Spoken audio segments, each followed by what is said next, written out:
É difícil fazer uma avaliação objetiva e quantitativa, porque a reforma é bastante ampla, tem aspectos inusitados, mudanças inesperadas, questões controvertidas, outras discutíveis.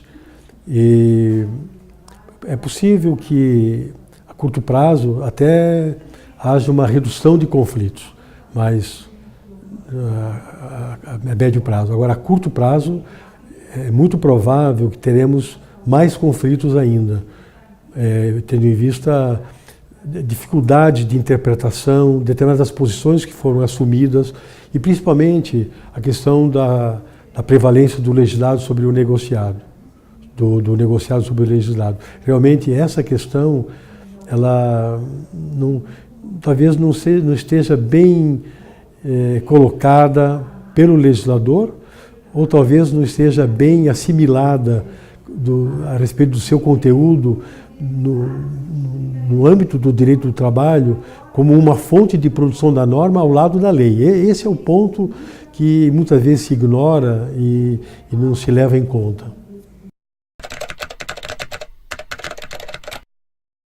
Eu acho assim que o objetivo da reforma é diminuir algumas burocracias, outras já tiraram, depois já vão voltar atrás, por exemplo, a questão da homologação contratual.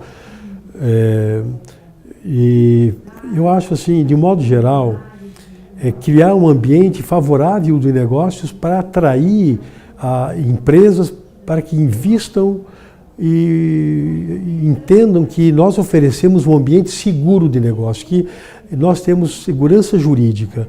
Esse é o ponto, eu acho, que é importante da reforma. A empresa, ela tem muita dificuldade de, às vezes, avançar em algumas situações pela dúvida que ela tem em relação a qual a posição que a Justiça do Trabalho vai ter naquela matéria determinada. Então, por exemplo, em matéria de negociação coletiva, jornada in itinere, problema de jornada de 12 por 36, banco de horas com hora extra. Então, eu acho assim que o próprio fracionamento das férias são exemplos muito pontuais que eu estou trazendo para mostrar como a lei tem como meta regulamentar o que na prática já se faz. Só que a empresa, às vezes, por interesse dela, óbvio, mas também por interesse do empregador, por exemplo,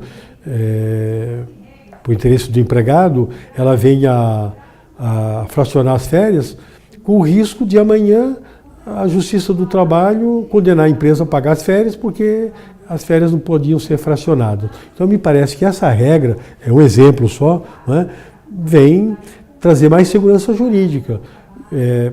Pratica fracionamento? Sim. Então a lei permite? Não. Agora permite, então é possível. Agora, tem críticas? Sim, porque às vezes o interesse de fracionar do empregador, não exatamente do empregado, mas isso em qualquer situação, qualquer setor do direito do trabalho é assim. Então é um jogo de interesse, cabe ao Estado exatamente proteger o trabalhador nessa relação contratual onde ele formalmente está numa posição de igualdade, mas de fato há uma desigualdade substancial. E o Estado introduz então essas garantias, impedem que o empregador abuse, digamos assim, do contrato como instrumento de opressão.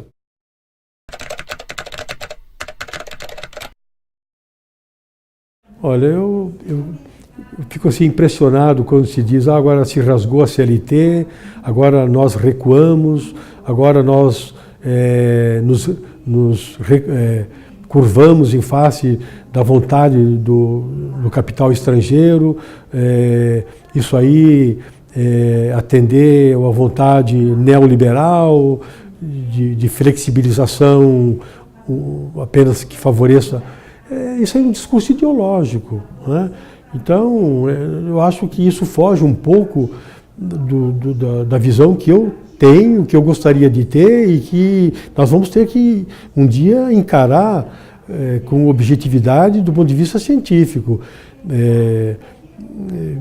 Entender que que o debate vai ficar no campo ideológico, eu acho que não contribui para o aperfeiçoamento e para, digamos assim, se buscar o verdadeiro o avanço que essa reforma pode trazer e evitar aquilo que de fato representou um retrocesso. Então nós temos o judiciário para impedir que determinado dispositivo que se pretendeu com isso criar um ambiente de negócio seguro e tal, na verdade, simplesmente foi uma forma de violentar direitos de personalidade, a dignidade do trabalhador, a saúde. Então, isso não pode prevalecer, é óbvio, nós temos que impedir que isso aconteça.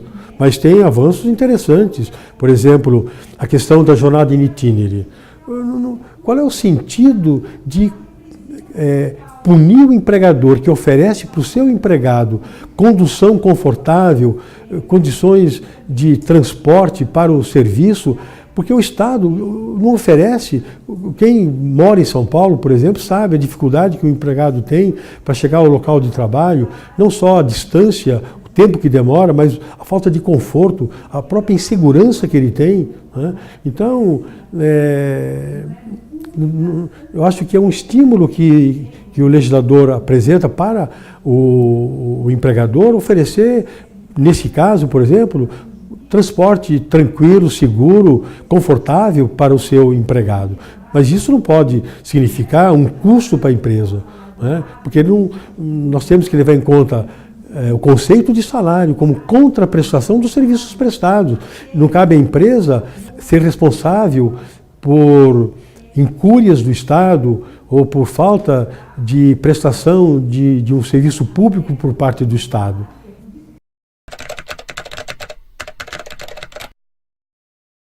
Existe um consenso, isso não tem como discutir, direito do trabalho não gera emprego, então não é a legislação trabalhista em si que vai gerar empregos, né?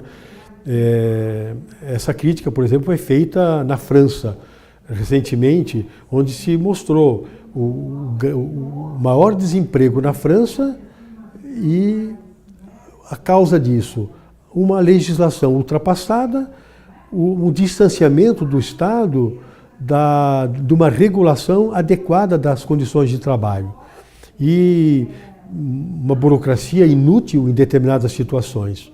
Então, eu acho que se o direito do trabalho não gera empregos, mas nós necessitamos de uma legislação eficiente, uma legislação voltada para a realidade que as empresas vivem no mercado competitivo no campo global, e de tal maneira que as empresas sejam incentivadas não só a contratar, como em muitos casos, pequenas e microempresas, a internalizar, a formalizar aqueles empregados que são ou falsos terceirizados, falsos autônomos, ou simplesmente empregados sem registro, onde a empresa não registra pelo elevado custo, né, sob a alegação da empresa, é óbvio, né? E me parece que essa reforma poderia, então, não simplesmente levar em conta os 14 milhões de desempregados que nós temos aí, mas o exército de trabalhadores da informalidade, que lamentavelmente precisamos conviver com isso, e a reforma não poderia jamais de ignorar essa realidade.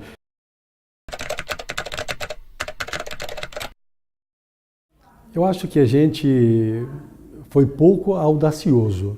A verdadeira reforma implica uma reforma sindical. E aí nós mudaríamos realmente as relações de trabalho no Brasil. Então, na verdade, não houve uma reforma, houve um arranjo. Nós introduzimos alguns artigos, algumas letras, alguns parágrafos, mas não entramos numa mudança profunda, nós não conseguimos enfrentar questões fundamentais, né? Por exemplo, rescisão do contrato de trabalho que não precisa mais ser homologado. Que avanço espetacular. A medida provisória certamente vai voltar atrás dizendo que tem que ser homologado. Né? Mas qual é o problema? O empregado vai continuar indo para a Justiça do Trabalho, pleitear direitos que ele recebeu e deu quitação. Quer dizer, não tem sentido isso. Eu preciso resolver os conflitos de uma maneira definitiva, sem necessitar da Justiça do Trabalho. Né? Então, avançamos bastante, não tenha dúvida sobre isso. Né? Mas podemos avançar muito mais. Eu acho que existe hoje um movimento muito grande para manter as coisas como estão, não é? Principalmente nas relações coletivas. Isso é muito ruim, porque essas mudanças que nós sofremos e as realidades que as empresas vivem nos seus distintos locais em que atuam, nos setores de atividade econômica, não pode aplicar uma lei única como se todas fossem iguais. Né? Então, a negociação coletiva tem um papel muito importante nessa possível adaptação e necessária adaptação a essa realidade que muda de maneira tão veloz e incrível. Né? E o que acontece? Nós apostamos sempre na lei, né? Que é a única capaz de regular as relações de empregado e empregador, e ignoramos a negociação coletiva. E apostamos no Estado para resolver conflitos, não admitimos outras formas alternativas, como arbitragem, mediação, etc. Né? Agora, a reforma introduz um pouco a questão da arbitragem, né? Mas de forma tímida. Né? Mas eu acho, de forma didática, interessante, é um aprendizado. Nós temos que aprender que a solução via arbitral é tão boa e às vezes melhor até do que um acordo feito na Justiça do Trabalho. Né?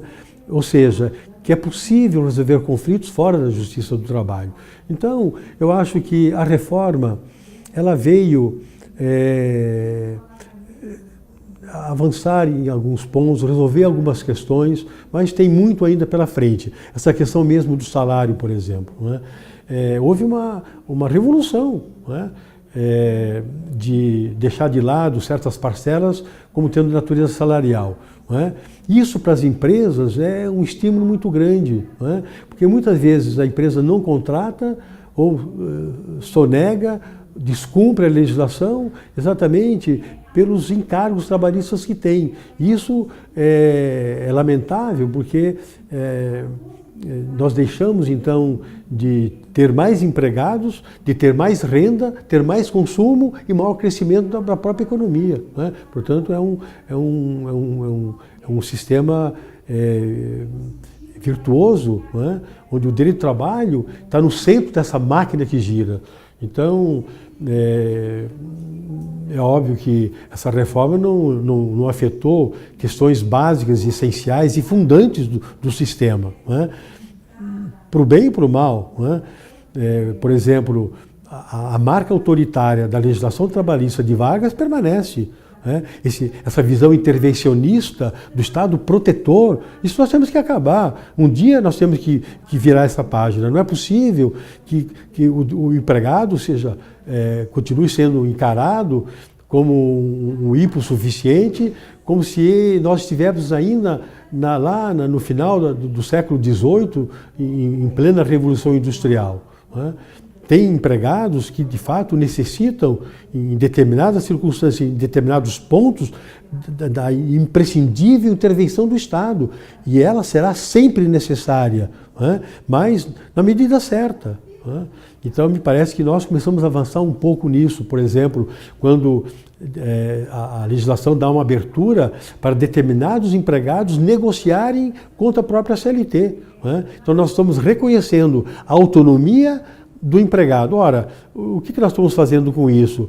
Reconhecendo o maior atributo da dignidade do trabalhador, pessoa humana, que é ele manifestar a sua vontade. Né? Ele hoje não tem como dizer, eu quero um contrato diferente. Às vezes isso acontece, mas ele vai ficar à margem da lei e com passivo para as empresas. Hoje nós avançamos nesse ponto. É óbvio que essa questão não é simples. Nós temos que acomodar isso necessariamente em vista, digamos, desse princípio de proteção e da inalterabilidade do contrato de trabalho, como é que isso vai ser devidamente aquilatado, avaliado, mas esse é um processo lento que caberá aos tribunais, à própria doutrina, contribuir para o aperfeiçoamento então dessa reforma.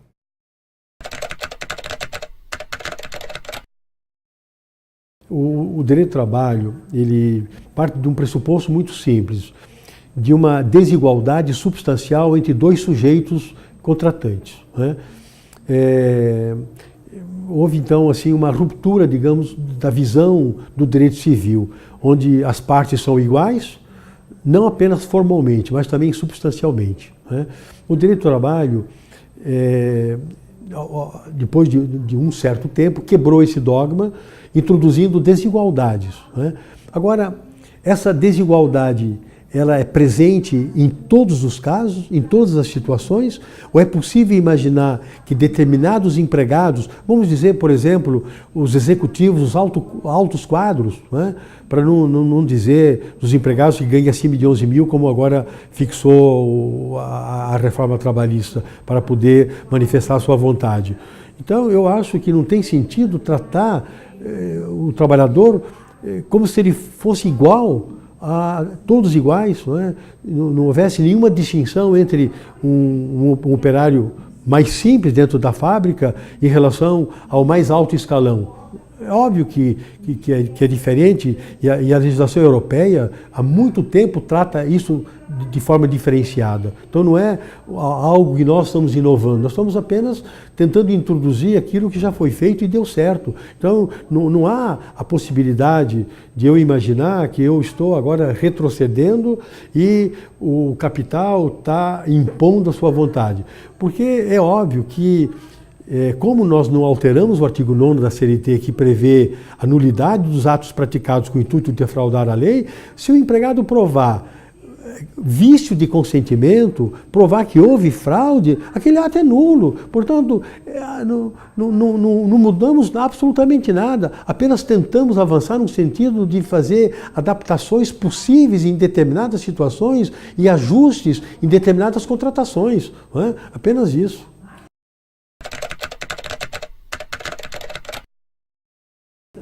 A Justiça do Trabalho sai muito mais fortalecida, porque nós agora nos voltamos para ela para dizer assim, houve retrocesso, nós rasgamos a CLT, foram tirados os direitos dos trabalhadores, então, Justiça do Trabalho, reponha, vamos impedir que isso aconteça, porque nós temos que imaginar o direito do trabalho como um processo que avança, onde não há retrocesso. Nós não conseguimos mais ficar sem celular. Eu não consigo chegar em casa sem ligar a televisão, ligar o Netflix, escolher o filme que eu quero assistir. Eu não consigo imaginar que eu vou não poder mais usar o WhatsApp, etc, etc. Eu teria que ficar fechado num local onde não vou me comunicar com ninguém. Talvez fosse até uma experiência interessante, o retiro, a meditação, sair dessa agitação, mas é inviável. Nós incorporamos tudo isso no nosso dia a dia, nós não conseguimos imaginar voltar 5 anos atrás, para não falar 10 ou 15 ou 20 anos, onde, não sei, cada um, a experiência que teve, como é que a sua vida pessoal, a vida familiar foi mudando, evoluindo, tendo luz elétrica, tendo a oportunidade de ter um fogão a gás, morar na cidade, ter um transporte, ter a comodidade da comunicação, de poder estudar, ter acesso à cultura. Então, nós não conseguiríamos imaginar uma sociedade retrocedendo. E o direito do trabalho está nesse processo de avanço, de conquista, onde os bens que nós queremos são os bens não é da empresa, ela não existe do empresário em si, ela é do trabalhador. O direito, ele vive em função da pessoa, do cidadão, do trabalhador, não é? Então, a Justiça do Trabalho tem um papel fundamental de buscar o ponto de equilíbrio. Não se poderia imaginar uma Justiça do Trabalho omissa, uma justiça do trabalho que estivesse a serviço do capital, por exemplo, onde o trabalhador fosse punido, né? Como nós não podíamos imaginar uma justiça do trabalho que não fosse aplicar a legislação dentro do seu espírito de proteção do trabalhador, que é um cidadão, que é uma pessoa humana com dignidade, né? Então eu acho assim que a justiça do trabalho já foi ameaçada de extinção, né? Lá em 2004, ela se ressurgiu, ela se engrandeceu, a competência foi... Nunca ninguém tinha imaginado que um dia a Justiça do Trabalho teria a competência que hoje tem, né? E avançou mais ainda por força até da interpretação jurisprudencial. Agora tem outro desafio, que é qual é a aplicação correta, equilibrada, da dose certa, na medida certa dessa reforma, sem que isso implique retrocesso, mas que seja um fator de progresso da sociedade brasileira.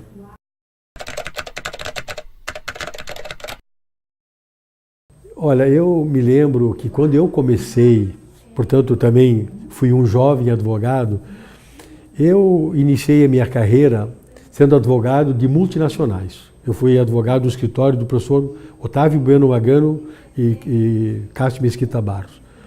Fiquei ali 2 anos. Depois de 2 anos, eu fui trabalhar no Sindicato dos Metalúrgicos de São Bernardo do Campo, quando Lula iniciou a sua presidência no sindicato. Fiquei ali 5 anos. Eu aprendi o direito do trabalho. Depois eu fiquei no Ministério do Trabalho durante muito tempo.